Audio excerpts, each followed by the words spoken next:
población no es estática, continuamente está sufriendo cambios. En un sistema equilibrado, el tamaño de la población puede mantenerse casi constante a pesar de las fluctuaciones que existan. Entre más complejo y organizado sea el ecosistema al que se pertenece, las fluctuaciones serán menores. En un acuario existe un pequeño ecosistema representado por una especie de plantas acuáticas, que son los productores, y una especie de caracoles, que son los consumidores de la planta. Los caracoles no tienen alternativa para su alimentación, puesto que solo existe esa especie de planta. ¿Qué pasaría con los caracoles si la población de plantas disminuyera? ¿Pero por qué puede disminuir? La población de las plantas puede disminuir por varios factores. Entre ellos está un pequeño cambio en el pH o en la temperatura o una variación en el contenido de las sales. De tal suerte que al disminuir el único alimento de los caracoles, estos también disminuirían y en un caso extremo hasta podrían llegar a desaparecer. El ecosistema del acuario es sumamente delicado y frágil, ya que tanto el número de individuos que forman la población de plantas como de caracoles fluctúa mucho. Ahora vamos a analizar un ecosistema más complejo.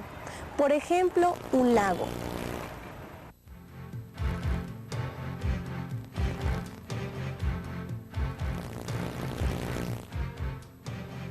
En un lago, los cambios en las condiciones del agua no pueden ser tan bruscos, ya que la masa de agua del lago es enorme comparada con la de un acuario. Además, si una población de plantas se viera afectada, esto para nada influiría en los caracoles, ya que éstas tendrían otras opciones alimenticias y su población permanecería más o menos constante. Describamos ahora el comportamiento de una población en condiciones controladas o de laboratorio. Un laboratorista deposita una pequeña cantidad de bacterias en una caja de Petri que contiene un medio adecuado, rico en sustancias nutritivas propias para su desarrollo. Además, se coloca en una estufa que les brinda la temperatura necesaria. En estas condiciones, una bacteria puede reproducirse cada 20 minutos, de tal manera que aun cuando originalmente solo hubiera en la caja una bacteria, en solo 7 horas tendríamos una población de 2 millones de bacterias. Y llega un momento en que el número de nacimientos es mayor que el número de muertes. Se ha calculado que si la tasa de crecimiento y reproducción de la población bacteriana se mantuviera constante, en 24 horas la masa de bacterias llegaría a pesar cerca de 2 millones de kilogramos y en menos de una semana excedería a la masa de la Tierra. Sin embargo, esto no sucede porque el rápido crecimiento de la población en la caja de Petri da como resultado el agotamiento acelerado de los nutrientes. Otro factor que interviene es el espacio tan limitado de la caja. Estos dos factores influyen y las bacterias no se reproducen con la misma rapidez que al principio. Y si a esto le agregamos que la misma actividad bacteriana produce cambios en el medio, el ambiente ya no es tan propicio y muchas bacterias comienzan a morir. el número de nacimientos está más o menos equilibrado con el número de muertes y la población permanece constante, no crece más, pero tampoco disminuye. No obstante, al poco tiempo, los cadáveres de las bacterias muertas, los desechos del metabolismo bacteriano, casi ocupan todo el espacio en la caja, de manera que el ambiente se vuelve inhabitable y hostil para las bacterias. También comienzan a agotarse los nutrientes, dando como resultado que se incremente el número de muertes y que además se suspendan los nacimientos. Entonces, el número de bacterias disminuye notablemente hasta que muere la última bacteria. En ese momento, decimos que la población se ha extinguido. Ahora describiremos qué sucede con una población de borregos, habitantes de un medio natural. Cuando aumenta mucho el tamaño de la población, hay más competencia y, lógicamente, más dificultad para obtener comida y muchos de ellos llegan a morir por hambre y algunos otros se debilitan por falta de alimento, quedando expuestos a ser presa fácil de los depredadores, parásitos o enfermedades que también les provocan la muerte. Cuando ha muerto un cierto número, el resto de la población dispone de alimento suficiente y así el proceso se mantiene en equilibrio. Es importante aclarar que el medio ambiente limita el tamaño de la población sin llegar a extinguirla por completo. Ahora vamos a analizar la gráfica del comportamiento de una población de bacterias. Como pueden ustedes observar, aquí la gráfica es muy pequeña.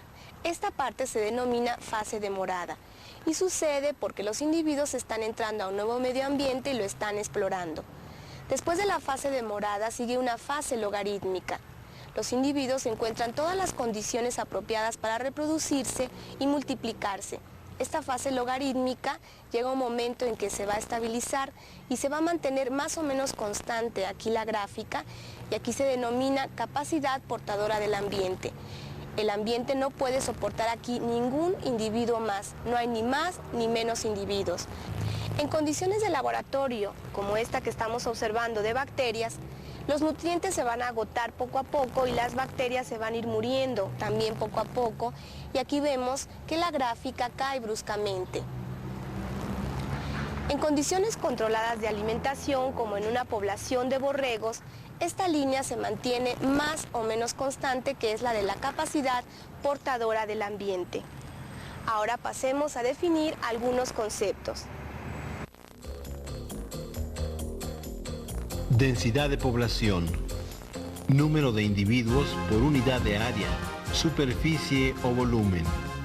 Estos individuos pueden ser seres humanos por kilómetro cuadrado, número de árboles por hectárea, millones de algas por metro cúbico de área de mar. La densidad nos indica el grado de prosperidad de una especie en el medio ambiente en el que se desarrolla. Y así decimos que hay densidad alta cuando existen muchos individuos por área, y al contrario, densidad baja cuando son pocos individuos. Tasa de natalidad. Es el número de nacimientos ocurridos en un año. Si nos referimos a poblaciones humanas, le denominamos índice de natalidad. Tasa o índice de mortalidad es el número de defunciones ocurridos en un año. Una población también gana individuos cuando estos llegan de otras poblaciones. Este fenómeno lo conocemos como inmigración, y por el contrario, cuando salen de la población se le llama emigración. La diferencia entre inmigración y emigración le llamamos tasa de migración neta. Otro factor que influye en la población es la distribución de edades, misma que se agrupa en 3 tipos. Prerreproductiva, jóvenes. Reproductiva, maduros. Posreproductiva, viejos. Si en una población hay un número elevado de jóvenes, es una población en expansión. Y si la mayoría de individuos son viejos, la población está en decadencia. Las fluctuaciones sufridas en una población dependen de la madurez del ecosistema. Factores que influyen en una población: medio ambiente, natalidad, mortalidad, migración.